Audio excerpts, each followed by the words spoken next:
ರಾಷ್ಟ್ರ ರಾಜಧಾನಿ ದೆಹಲಿಯಲ್ಲಿ ಬಾಂಬ್ ಬ್ಲಾಸ್ಟ್ ಆಗಿದೆನಾ ಅಥವಾ ಗ್ಯಾಸ್ ಸಿಎನ್ಜಿ ಬ್ಲಾಸ್ಟ್ ಆಗಿದೆ ಅನ್ನೋದ್ರ ಬಗ್ಗೆ ನೋಡಬೇಕು. ಬಟ್ ಸ್ಫೋಟ ಆಗಿರೋದಂತೂ ಇದೆ. 8 ಜನ ಸಾವನ್ನಪ್ಪಿದ್ದಾರೆ, 24 ಜನ ಗಂಭೀರವಾಗಿ ಗಾಯಗೊಂಡಿದ್ದಾರೆ. ಕೇಂದ್ರ ಗೃಹ ಸಚಿವರಿಗೆ ದೆಹಲಿ ಪೊಲೀಸರು ಮಾಹಿತಿಯನ್ನ ಕೊಟ್ಟಿದ್ದಾರೆ. ಗುಪ್ತಚರ ಇಲಾಖೆ ಅಧಿಕಾರಿಗಳ ಬಳಿಯೂ ಕೂಡ ಮಾಹಿತಿಯನ್ನ ಅಮಿತ್ ಶಾ ಅವರು ಪಡೆದುಕೊಂಡಿದ್ದಾರೆ. ದೆಹಲಿ ಸ್ಫೋಟದ ಬಗ್ಗೆ ಮಾಹಿತಿಯನ್ನ ಈಗ ಕೇಂದ್ರ ಗೃಹ ಸಚಿವ ಅಮಿತ್ ಶಾ ಪಡೆದುಕೊಂಡಿದ್ದಾರೆ. ಕೇಂದ್ರ ಗೃಹ ಸಚಿವರಿಗೆ ದೆಹಲಿ ಪೊಲೀಸರು ಕೂಡ ಮಾಹಿತಿಯನ್ನ ಕೊಟ್ಟಿದ್ದಾರೆ. ಏನಾಗಿದೆ ಏನಿಲ್ಲ ಘಟನೆಯ ಬಗ್ಗೆ ಮಾಹಿತಿಯನ್ನ ಕೊಟ್ಟಿದ್ದಾರೆ. ಸೊ ಪೂರ್ಣ ಪ್ರಮಾಣದಲ್ಲಿ ಇನ್ನೂ ತನಿಖೆ ಆಗಬೇಕಾಗಿದೆ. ಸೊ ಬಾಂಬ್ ಬ್ಲಾಸ್ಟ್ ಆಗೋದಾಗಿದ್ದಿದ್ರೆ ಅಲ್ಲಿಗೆ ಆ ಸ್ಫೋಟಕವನ್ನ ತಂದಿದ್ದೇಗೆ? ಹೈ ಸೆಕ್ಯೂರಿಟಿ ಇರುವಂಥ ಜಾಗ ರೀ ಅದು. ಚಾಂದಿನಿ ಚೌಕು, ಕೆಂಪು ಕಿಲ್ಲ ಏನಿದೆ, ಕೆಂಪು ಕೋಟೆ, ಹೈ ಸೆಕ್ಯೂರಿಟಿ ಇರುವಂಥ ಜಾಗ.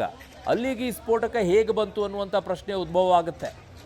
ತಂದಿದ್ರೆ ಇಲ್ಲ CNG ಆಗೋದಾದರೆ ಈ ಪ್ರಮಾಣದಲ್ಲಿ ಆಗಕ್ಕೆ ಸಾಧ್ಯನಾ?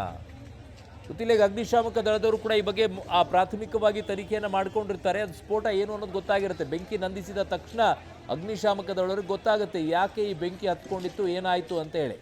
ಅವರು ಒಂದು ರಿಪೋರ್ಟ್ ಕೊಡ್ತಾರೆ. ಅಲ್ಲಿ ಫೈರ್ ಬ್ರಿಗೇಡ್ನವ್ರು 10ರಿಂದ 12 ವೆಹಿಕಲ್ಗಳು ಹೋಗಿವೆ, ಅಗ್ನಿಶಾಮಕ ವಾಹನಗಳು. ತದನಂತರ NI ಅವರು ಹೋಗಿದ್ದಾರೆ. ಅಲ್ಲಿ ಏನಾಗಿದೆ ಅನ್ನುವಂಥದ್ದು ಅವರು ಕೂಡ ತಗೊಳ್ತಾರೆ. FSLನವ್ರು ಹೋಗ್ತಾರೆ. ಅಲ್ಲಿ ಏನಾಗಿದೆ ಅವನು ಎಷ್ಟು ಮಟೀರಿಯಲ್ಸನ್ನು ಕಲೆಕ್ಟ್ ಮಾಡ್ಕೊಳ್ತಾರೆ.